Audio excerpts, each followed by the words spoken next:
Welcome to யூடிஎம்மின் அன்பான உறவுகள் அனைவருக்கும் வணக்கம். நான் உங்கள் ரேணு. என்னங்க எல்லோரும் எப்படி இருக்கீங்க? நல்லா இருக்கீங்களா? நேற்று நாள் தகவல்கள் எல்லாம் உங்களுக்கு பயனுள்ளதாக இருந்திருக்கும். தொடர்ந்து இன்றைக்கான தகவல்கள் பார்க்கலாமா? அதுக்கு முன்னாடி நம்ம வீடியோக்கு லைக் கமெண்ட் பண்ண அனைத்து உறவுகளுக்கும் மிகப்பெரிய நன்றிங்க. அதே மாதிரி நம்ம சேனலுக்கு நீங்கள் கொடுத்துட்டு வர சப்போர்ட்டுக்கு ரொம்ப பெரிய நன்றி. உங்களுடைய ஒத்துழைப்பையும் ஆதரவையும் தொடர்ந்து எங்களுக்கு கொடுங்க. மறக்காமல் நம்ம சேனலை சப்ஸ்கிரைப் பண்ணிக்கோங்க. நம்ம வீடியோவுக்கு ஒரு லைக் பட்டன் தட்டிக்கோங்க.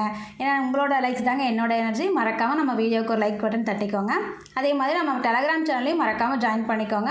டெலகிராம் சேனலோட லிங்க் இந்த வீடியோவோட டிஸ்கிரிப்ஷனில் கொடுத்துருப்போம்.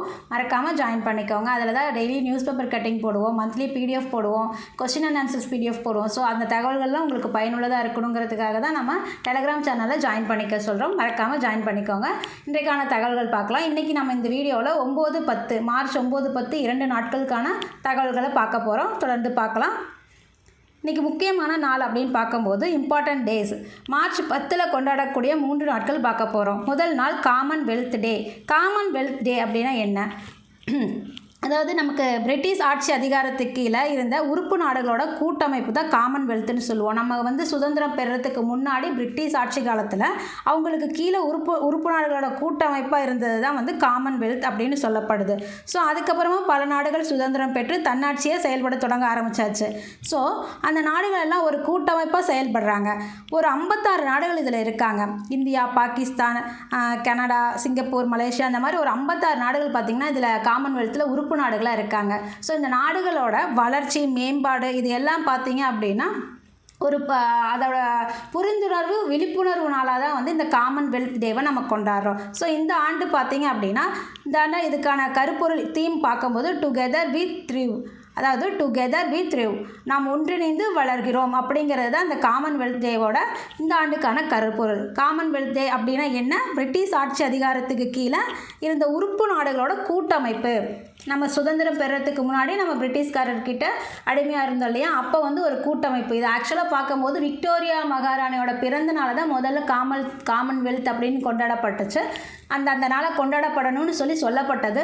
ஸோ அப்படியே இது பார்க்கும்போது இப்போ அந்த கூட்டமைப்பு நாடுகளை கூட்டமைப்பு நாடுகள் காமன்வெல்த் டேவாக இருந்தது. இப்போ எல்லாம் சுதந்திரம் அடைஞ்சு அவங்கவுங்க தன்னாட்சியாக செயல்படுறாங்க.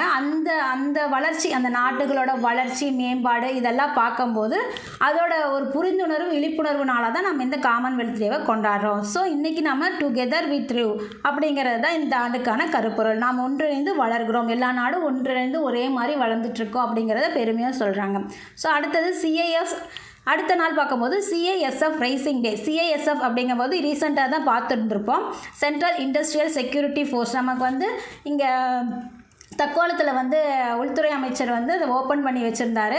ராஜாதித்ய சோழன்னு நாங்கள் ஒரு வீடியோவில் போட்டிருப்போம். எதுக்காக ராஜாதித்ய சோழன் அந்த பயிற்சி மையத்துக்கு, இராணுவ பயிற்சி மையத்துக்கு வச்சுருந்தாங்க அப்படிங்கிறத நம்ம சொல்லியிருப்போம். ஸோ அந்த வீடியோ பார்க்காதவங்க இதுக்கு முன்னாடி பார்த்தீங்க அப்படின்னா அந்த வீடியோவில் தெளிவாக சொல்லியிருப்போம். ஸோ அந்த நாளோட 56வது தொடக்க நாள் தான் பார்த்திங்கன்னா இந்த மார்ச் 10 சிஐஎஸ்எஃபோட ரைசிங் டேன்னு சொல்லுவோம். உருவாக்கப்பட்ட நாள் 1969 உருவாக்கப்பட்டுச்சு. ஸோ அந்த உருவாக்கப்பட்ட நாளை தான் நம்ம பார்க்கும்போது சிஐஎஸ்எஃபோட ரைசிங் டேன்னு சொல்கிறோம். சிஐஎஸ்எஃப் அப்படின்னா சென்ட்ரல் இண்டஸ்ட்ரியல் செக்யூரிட்டி ஃபோர்ஸ், மத்திய தொழிற்துறை பாதுகாப்பு அப்படின்னு சொல்லுவோம். ஸோ அது பார்க்கும்போது இது தொடங்கப்பட்ட நாளை தான் நம்ம இன்றைக்கி செலிப்ரேட் பண்ணுறோம். ஸோ இது என்ன அப்படின்னா ரைசிங் டே அதாவது சிஐஎஸ்எஃப் ரைசிங் டே என்பது மார்ச் 10 அன்று ஒவ்வொரு ஆண்டும் கொண்டாடப்படுது. இது பார்த்திங்க அப்படின்னா தொழில்துறை, மத்திய தொழில்துறை பாதுகாப்பு படை அப்படிங்கிறது இது எல்லா இடங்களையும், விமானத்துறை, அதாவது மத்திய சென்ட்ரலோட எல்லா நிறுவனங்களும், அதாவது நாடாளுமன்றம், குடியரசுத் தலைவர் மாளிகை, பிரதமர் மாளிகை, இது எல்லா இடங்களையுமே, இந்த மாதிரி முக்கியமான எல்லா இடங்கள்லையுமே இவங்க தான் பாதுகாப்பு, துப்பாக்கி ஏந்திய பாதுகாப்பு கொடுத்துட்ருப்பாங்க. நமக்கு எல்லாருக்கும் தெரியும். ஸோ அவங்களோட அந்த படை உருவாக்கப்பட்ட நாள் 2800 பேரோட ஓப்பன் பண்ண அந்த ஆட்களோட ஆரம்பிக்கப்பட்டது. இப்போ பார்த்தோம் அப்படின்னா நமக்கு 1,20,000 பேரோட இது இருக்குது. ஸோ அவங்களோட தொடக்க நாள் 56வது தொடக்க ஆண்டை தான் நம்ம இன்றைக்கி பார்க்குறோம். சிஐஎஸ்எஃபோட ரைசிங் டேவாக பார்க்குறோம். இப்போ பார்க்கும்போது நமக்கு தக்கோலத்தில் இது பார்க்கும்போது தக்கோலத்தில் அமைந்துள்ள CISF அப்படிங்கிற மண்டல பயிற்சி மையத்துக்கு ராஜாதித்ய சோழ மண்டல பயிற்சி மையம்னு பெயரிடப்பட்டிருக்கிறது நம்ம இப்போ ரீசெண்டாக தான் பார்த்தோம். ஸோ அந்த தகவலையும் இதோட சேர்த்து சொல்லிடுறேன். ஸோ அடுத்த நாள் பார்க்கும்போது international day of women judges. International day of women judges அப்படின்னா சர்வதேச பெண்கள் நீதிபதிகள் தினம். சர்வதேச பெண்கள் நீதிபதிகள் தினம் ஒவ்வொரு ஆண்டும் பார்த்திங்க அப்படின்னா மார்ச் 10 கொண்டாடப்படுகிறது. அதே மாதிரி நமக்கு காமன்வெல்த் டே பார்க்கும்போது மார்ச் மாதத்தில் வர 2வது திங்கட்கிழமை தான் நம்ம இந்த நாட்டை கொண்டாடுவோம். மார்ச் மாதம் 10 இந்த டைம் வந்து 2025 மார்ச் 10 திங்கட்கிழமை வருது. ஸோ மார்ச் 10 கொண்டாடுறோம். இது பார்க்கும்போது ஆண்டுதோறும் மார்ச் 10 இல்லை, மார்ச் மாதம் திங்கட்கிழமை 2வது திங்கட்கிழமை கொண்டாடுவோம். ஸோ அதே மாதிரி international day of women judges சர்வதேச பெண்கள் நீதிபதிகள் தினம். இதை பார்க்கும்போது ஒவ்வொரு ஆண்டும் மார்ச் 10 கொண்டாடப்படுகிறது. இந்த நாள் பார்த்தோம் அப்படின்னா உலகம் முழுவதும் உள்ள பெண்கள் நீதிபதிகளோட பங்களிப்பு நீதித்துறையில் பார்த்திங்க அப்படின்னா எல்லா டிபார்ட்மெண்ட்லேயும் இருக்க மாதிரி நமக்கு சயின்ஸ் அண்ட் டெக்லேயும் வந்து குறைவாக தான் இருப்பாங்க. அதாவது விஞ்ஞானிகளும் குறைவான விஞ்ஞானிகள் தான் பெண்கள் இருப்பாங்க. அதே மாதிரி நீதிபதிகளும் பார்க்கும்போது குறைந்த அளவில் தான் நீதிபதிகள் இருக்காங்க. ஸோ அவங்கள நீதித்துறையிலையும் நம்ம பெண்களோட பங்களிப்பு அதிகமாகணும், அதுக்கு அங்கீகாரம் கிடைக்கணும் அப்படிங்கிற ஒரு நாள் தான் சர்வதேச பெண்கள் நீதிபதிகள் தினம்.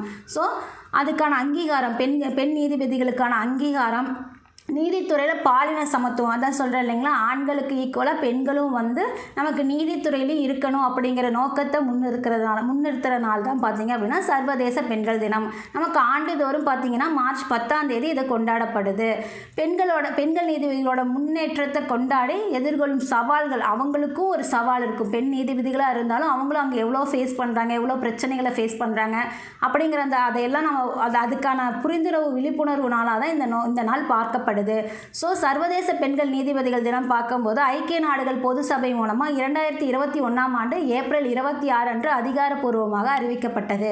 சர்வதேச பெண்கள் நீதிபதிகள் தினம் பார்த்திங்க அப்படின்னா ஐக்கிய நாடுகள் பொது சபை மூலம் 2021 ஏப்ரல் 26 அதிகாரப்பூர்வமாக இதை நம்ம செலிப்ரேட் பண்ணிகிட்ருக்கோம். ஸோ அதே மாதிரி இந்த ஆண்டு இதுக்கான கருப்பொருள் பார்க்கும்போது women in justice, women for justice, நீதியில் பெண்கள் நீதிக்காக பெண்கள் அப்படிங்கிறது தான் இந்த ஆண்டுக்கான கருப்பொருள்.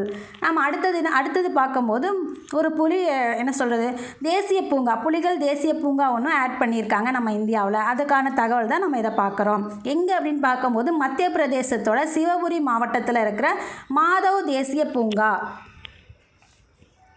சிவபுரி மாவட்டத்தில் இருக்கிற மாதவ் தேசிய பூங்கா தான் பார்த்திங்க அப்படின்னா நாட்டில் 58வது புலிகள் காப்பகமாக ஆட் பண்ணியிருக்காங்க. இதை நமக்கு சொன்னது யார் அப்படின்னா மத்திய சுற்றுச்சூழல் துறை அமைச்சர் பூபேந்தர் யாதவ் அவர்கள் அறிவிச்சிருக்காங்க. நமக்கு மத்திய பிரதேசத்தில் தான் வந்து அதிகமாக புலிகள் இருக்குதுன்னு தெரியும். வெள்ளை புலிகள் மையம் கூட இப்போ அங்கே தான் இருக்குது அப்படிங்கிறத நம்ம ரீசெண்டாக பார்த்துருப்போம். அதே மாதிரி கழுகுகளும் அங்கே அதிகமாக இருக்குங்கிறது பார்த்துருக்கோம். இப்போ 9வது புலிகள் காப்பகம் மத்திய பிரதேசத்தில் தொடங்கி வச்சுருக்காங்க. நம்ம பிரதமர் வந்து அதை பெருமையாக சொல்லியிருக்காரு. இப்போ நாம் இதில் பார்த்தது என்ன அப்படின்னா மத்திய பிரதேசத்தோட சிவபுரி மாவட்டத்தில் இருக்கிற மாதவ் தேசிய பூங்காவை நாட்டோட 58வது புலிகள் காப்பகமாக நமக்கு அறிவிச்சிருக்காங்க. அதே பார்க்கும்போது அந்த மாதவ் தேசிய பூங்கா மத்திய பிரதேசத்தோட 9வது புலிகள் காப்பகம் அப்படிங்கிறத நாம் தெரிஞ்சுக்கிறோம். அடுத்தது தோழி விடுதிகள். நமக்கு ஆல்ரெடி தோழி விடுதிகள் இருக்கிறது தெரியும். ஸோ இதுக்கு மேலேயும் அதோட வெற்றியை அது அந்த அளவுக்கு நல்லதாக சக்ஸஸ்ஃபுல்லாக போயிட்டுருக்கிறத பார்த்து நம்ம முதல்வர் மேற்கொண்டு இன்னும் ஒரு 9 மாவட்டங்களில் அதை தொடங்கிறதுக்கு ஆணை சொல்லியிருக்காரு. அதாவது வேலை செய்யும் தோழி விடுதிகள் எதுக்காக? வேலை செய்யும் பெண்கள் பாதுகாப்பாக அந்த விடுதிகளை தங்கறதுக்காக தான் வந்து இது ஏற்பாடு பண்ணப்பட்டது. இது ஆல்ரெடி இருக்கிற விஷயம். பட் இப்போ மேற்கொண்டு அவர் 9 மாவட்டங்களில் அதை தொடங்கிறதுக்கு உத்தரவு சொல்லியிருக்காரு. அதுக்காக நம்ம இந்த தகவல்கள் பார்க்குறோம். ஏன்னா நம்ம இப்போ ரீசெண்டாக மகளிர் தினம் கொண்டாடணும் இல்லையா, March 8 international women's day. So அது சம்மந்தமான தகவல்களை பார்க்கும்போது நம்ம முதல்வர் நமக்கு சில விஷயங்களை சொல்லியிருக்காரு. பிங்க் ஆட்டோவெல்லாம் வந்து தொடங்கி வச்சுருக்காரு. அங்கே கலந்துக்கிட்ட ஒரு விஷயந்தான் வந்து நமக்கு இந்த விஷயம். ஸோ அதாவது பார்க்க போகும்போது எங்கே சொன்னார் அப்படின்னா நமக்கு சென்னையில் பிங்க் ஆட்டோ தொடங்கி வச்சார். ஜவஹர்லால் நேரு உள் விளையாட்டு அரங்கத்தில் நமக்கு பிங்க் ஆட்டோ வந்து தொடங்கப்பட்டிருந்தது. அங்கே தான் நமக்கு இந்த விஷயத்தையெல்லாம் நமக்கு தொடங்கி வச்சுட்டு சொன்னார். வேலை செய்யும் பெண்களுக்கு பாதுகாப்பாக தங்குவதற்கு தொடங்கிய ஒரு விஷயம்னா தோழி விடுதிகள் அப்படிங்கிறது. இது பெரிய அளவில் வரவேற்பு கிடைச்சிருக்கிறதுனால நமக்கு மேலும் புதிதாக பார்த்திங்க அப்படின்னா காஞ்சிபுரம், ஈரோடு, தருமபுரி, சிவகங்கை, தேனி, கடலூர், நாகை, ராணிப்பேட்டை, கரூர் ஆகிய மாவட்டங்களில் ரூ. 72 கோடியில் 700 படுக்கைகளோட கூடிய விடுதிகள் அமைக்கிறதுக்கு அவர் நமக்கு உத்தரவு சொல்லியிருக்காரு. ஸோ இதில் பார்த்தோம் அப்படின்னா நமக்கு 24 மணி நேரமும் பாதுகாவலர் இருப்பாங்க. பயோமெட்ரிக் நுழைவு முறை, அதாவது நமக்கு நம்ம ஸ்கூல் காலேஜஸ் அந்த ஸ்டாஃப்ஸ் எல்லாம் பார்த்தீங்க அப்படின்னா நமக்கு தம்ப் இம்ப்ரெஷன் வச்சு தான் உள்ளே போவோம். அந்த பயோமெட்ரிக் நமக்கு தெரியும். ஸோ அதே மாதிரி தான் அவங்களும் உள்ளே போகணும். அந்த மாதிரி ஒரு மெத்தடு. அப்புறம் வைஃபை வசதி, சுத்திகரிக்கப்பட்ட குடின்னு பல வசதிகளோடு அந்த தோழி விடுதிகள் இருக்கிறதா நம்ம பார்க்குறோம். ஸோ அதை மேற்கொண்டு நமக்கு 9 மாவட்டங்களை தொடங்க வைக்கிறதுக்காக நம்ம முதல்வர் சொல்லியிருக்காரு. அது மட்டும் இல்லை, 1000 மகளிர் சுய உதவி குழுக்களுக்கு 1000 மகளிர் சுய உதவி குழுவினருக்கு அடையாள அட்டையும் வழங்கியிருக்காரு. அந்த நிகழ்ச்சியில் அடையாள அட்டையும் வழங்கியிருக்காரு. ஸோ அந்த அடையாள அட்டையால் என்னென்ன பலன் நமக்கு அப்படின்னு பார்க்கும்போது, முதல்வரோட விரிவான மருத்துவ காப்பீட்டு திட்டத்தில் பதிவு செய்தவர்கள் அதில் பயன்பெற முடியும் அப்படிங்கிறாங்க. அந்த அடையாள அட்டை மூலமா 1000 மகளிர் சுய உதவி குழுவினருக்கு அடையாள அட்டை கொடுத்தாரு இல்லையா முதல்வர். அதில் பார்க்கும்போது என்ன பலன்னா நிறைய பலன்கள் இருக்குங்க. அதை பார்க்கும்போது முதல்வரின் விரிவான மருத்துவ காப்பீடு திட்டத்தில் பதிவு செய்தவர்கள் பயன்பெறலாம். ரெண்டாவது, கூட்டுறவு வங்கிகள் மூலமாக பெறப்படும் பல்வேறு கடன்களை பெற முன்னுரிமை அவங்களுக்கு கொடுக்கப்படும். மகளிர் சுய உதவி குழுவில் அந்த கார்டை காட்டணும் அப்படின்னா கூட்டுறவு வங்கிகளுக்கு கடன் பார்த்திங்கன்னா அவங்களுக்கு முன்னுரிமை கொடுப்பாங்க.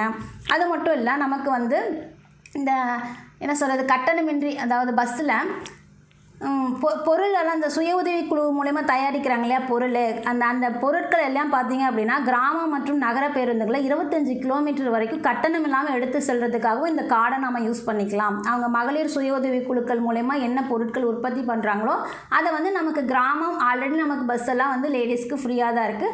பட் இதில் அதுவும் சேர்த்து அந்த கார்டு இருக்கும்போது நமக்கு இன்னும் கொஞ்சம் எக்ஸ்ட்ரா பெனிஃபிட் அப்படிங்கிறத சொல்லியிருக்காரு. 25 கிலோமீட்டர் வரைக்கும் நகர பேருந்து கிராம பேருந்துகளில் பார்த்தீங்க அப்படின்னா 25 கிலோமீட்டர் வரைக்கும் கட்டணமின்றி அந்த எடுத்து செல்றதுக்கு இந்த அட்டையை யூஸ் பண்ணிக்கலாம். மேலும் இந்த அட்டை விரிவான மருத்துவ காப்பீடு திட்டத்துக்கு யூஸ் பண்ணிக்கலாம். கூட்டுறவு வங்கிக்கு யூஸ் பண்ணிக்கலாம். அதாவது கூட்டுறவு வங்கியில் கடன் பார்த்திங்கன்னா இவங்களுக்கு இந்த அட்டை மூலயமா முன்னுரிமை கொடுக்கப்படும். அது மட்டும் இல்லை, கோஆப்டெக்ஸ் நம்ம எல்லோரும் கேள்விப்பட்டிருப்போம். அந்த கோஆப்டெக்ஸோட பொருட்களுக்கு 5% கூடுதல் தள்ளுபடி இருக்குது இந்த கார்டுக்கு. அதே மாதிரி ஆவின் பொருட்களுக்கு குறைந்த விலை இருக்குது. அதே மாதிரி நமக்கு சேவை மையங்களை எல்லாம் பார்க்கும்போது இந்த அட்டையை கொண்டுட்டு போகும்போது நமக்கு 10% சேவை கட்டணம் குறைவாகவும் இருக்குது அப்படிங்கிறது சொல்லியிருக்காரு. ஸோ இந்த மகளிர் சுய உதவிகளுக்கு கொடுக்கப்பட்ட இந்த அட்டை பார்த்தீங்க அப்படின்னா கார்டு, அடையாள அட்டைகள், அவங்களுக்கு கொடுக்கப்பட்ட அடையாள அட்டைகள் மூலிமா இத்தனை பெனிஃபிட் அவங்களுக்கு இருக்குங்கிறத நாம் பார்க்குறோம். ஸோ அதுக்கப்புறமா புதுமை பெண் திட்டம் இருக்குது, நமக்கு தெரியும். விடியல் பயணம் திட்டம் தெரியும். மகளிர் உரிமை தொகை தெரியும். மக்களை தேடி மருத்துவம் தெரியும். முதலமைச்சரோட காலை உணவு திட்டம், இந்த எல்லா திட்டங்களையும் மகளிர் சுய உதவி குழுவுக்கு பங்கேற்கிறதுக்காக அதில் பயன்பெறத்துக்காக அவங்களுக்கு நம்ம முதல்வர் ஒப்புதலும் கொடுத்துருக்காரு அப்படிங்கிறத சொல்லியிருக்காரு. அடுத்தது, மகளிர் இளஞ்சிவப்பு நிற ஆட்டோக்கள். இப்போ தான் நம்ம பிங்க் ஆட்டோவை பற்றி ரீசெண்டாக பார்த்துருப்போம். நமக்கு 1 லட்ச ரூபா கவர்மெண்ட் மானியம் கொடுப்பாங்க. அது பெண் அந்த என்ன சொல்கிறது, அந்த ஆட்டோவுக்கு பெண்கள் தான் உரிமையாளராகவும் இருப்பாங்க, ஓட்டுநராகவும் இருப்பாங்க. அதில் ஜிபிஎஸ் கருவியெல்லாம் பொருத்தப்பட்டிருப்போம்னு சொல்லியிருப்போம். ஸோ அதை இப்போ நம்ம நேற்று தொடங்கி வச்சிட்டாரு. அதாவது மகளிர் தினத்தன்னைக்கு தொடங்கி வச்சிட்டாரு. அதுக்கு என்ன அப்படின்னு பார்க்கும்போது, சுற்றுச்சூழல் மற்றும் காலநிலை மாற்றத்துறை சார்பாக 2.47 கோடி மதிப்பிலான 50 மின் ஆட்டோக்கள் கொடுத்துருக்காங்க. 50 மின் ஆட்டோக்கள். அது மட்டும் இல்லை, சமூக நலன் மற்றும் மகளிர் உரிமைத்துறை சார்பில் முதல் கட்டமாக பார்த்தீங்க அப்படின்னா தலா 1 லட்சம் மானியத்துடன் கூடிய 100 இளஞ்சிவப்பு ஆட்டோக்கள் கொடுக்கப்பட்டிருக்கு.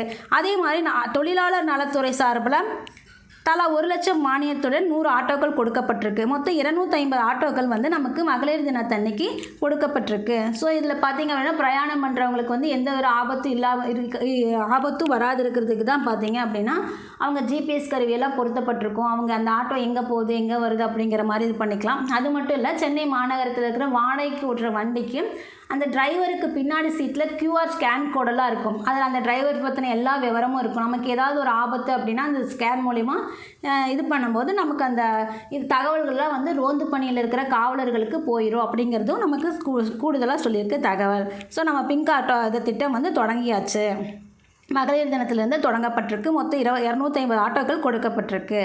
அது மட்டும் இல்லைங்க, விருதுகளும் கொடுத்துருக்காரு நம்ம முதல்வர். யாருக்கு அப்படின்னா ஔவையார் விருது 2025 முனைவர் யசோதா சண்முக சுந்தரம் அவர்களுக்கு கொடுத்துருக்காங்க. அவங்க யாருன்னு பார்க்கும்போது எதுக்காக ஔவையார் விருது அப்படின்னா மகளிர் மேம்பாட்டுக்காக முயற்சி பண்ணுறவங்க, உதவி பண்ணுறவங்களுக்காக இது கொடுக்கப்பட்டது.